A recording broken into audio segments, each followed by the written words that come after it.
Here are 10 more terms that new skateboarders should know. First off, if you haven't seen it already, there's a part 1 to this video which goes over some of the basic terminology, which I'll leave a link to in a card. So this time around, up first, we have NBD and ABD. These are a couple terms you'll hear thrown around a lot in skateboarding, and they stand for never been done and already been done. So you can basically split these into 2 categories. The first would be never been done ever, and the second would be never been done at a certain spot. So for instance, an Ollie would obviously be an ABD, but Jaws' Ollie down the Leon 25 is an NBD because no one has ever ollied that stair set.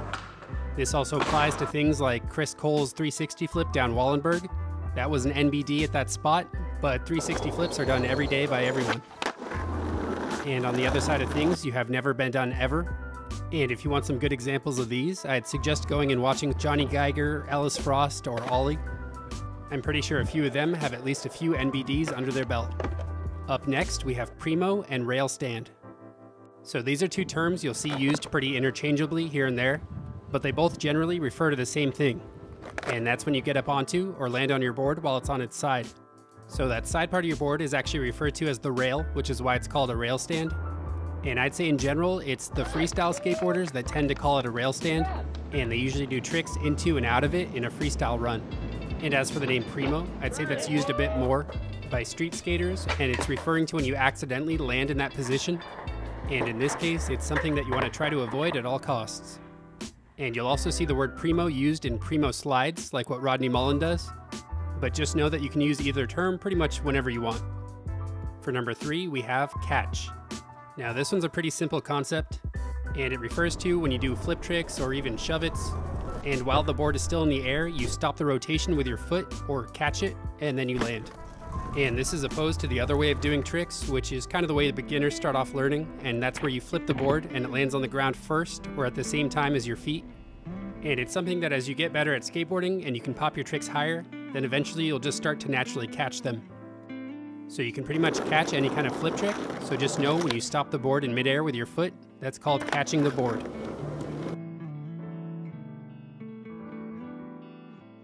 For term number 4, we have Wheelbite. Wheelbite is what happens when you either have too loose of trucks, you turn too sharply, or you land off of something high. And because your weight is over the wheels, it pushes the deck down to make contact with the wheel. This basically causes you to stop almost immediately and throws you off your board. You'll pretty much know if you've gotten wheel bite if you look under your wheels on your deck and you have these little wheel bite marks.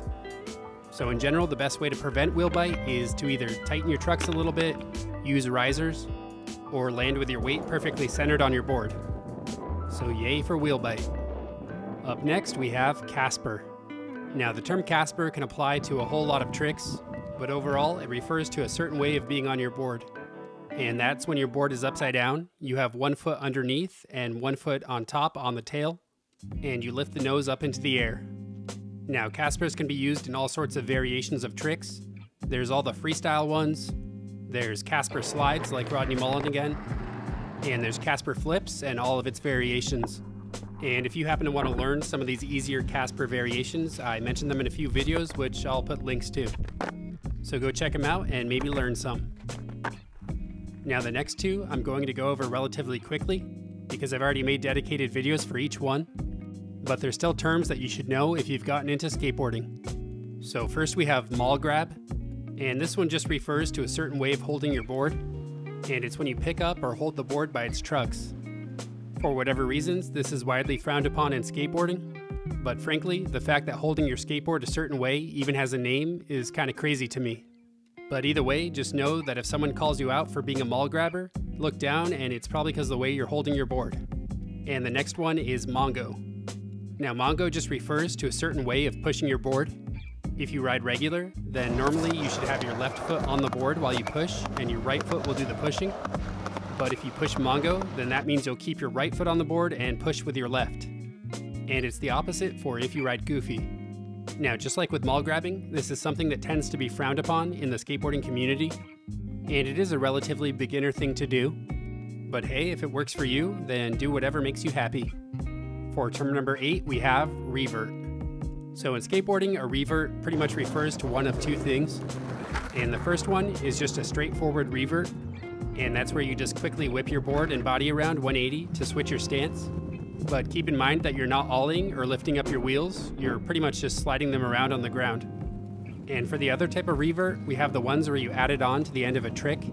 So the way that this one works is you do your trick, but before letting all your wheels touch the ground, you land on one of your trucks and you pivot back the other direction. So the thing about doing reverts out of a trick is that unlike the first version of it, you don't have to have all your wheels sliding on the ground. You generally land on your front trucks and then keep the back ones in the air while you turn back. And if you're wondering what the difference is between a revert and a rewind, I'd refer you over to Rad Rat video where he breaks this down. For our next term, we have transition. Now this one isn't about your actual skateboard or a trick, but it refers to a certain set of obstacles and the skating that you do on them. So the actual term transition refers to you transitioning between horizontal and vertical, as in going up a vert ramp or quarter pipe. So if you're someone who skates these kinds of obstacles, then you'd be referred to as a transition skater or a tranny skater. So transition can come in all different sizes, and you'll generally find it at a skate park.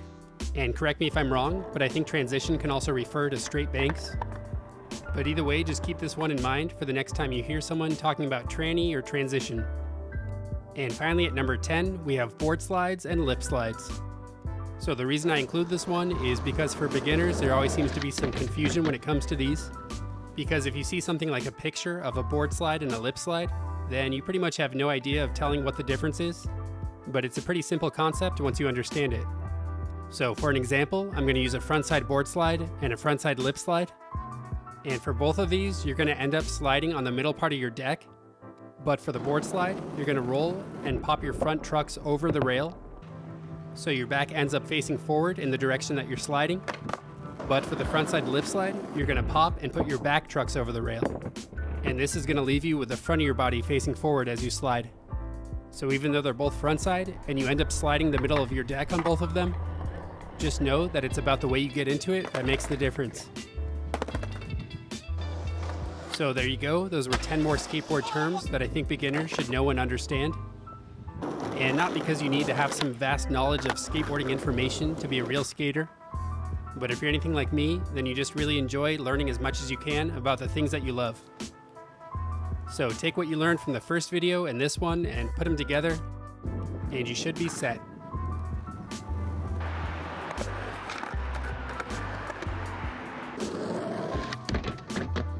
So as always, I'd like to thank my Patreon pledgers. You're the beauty to my beast, and I appreciate you greatly. And besides that, I'd like to thank you all for watching, and you can like and subscribe if you want.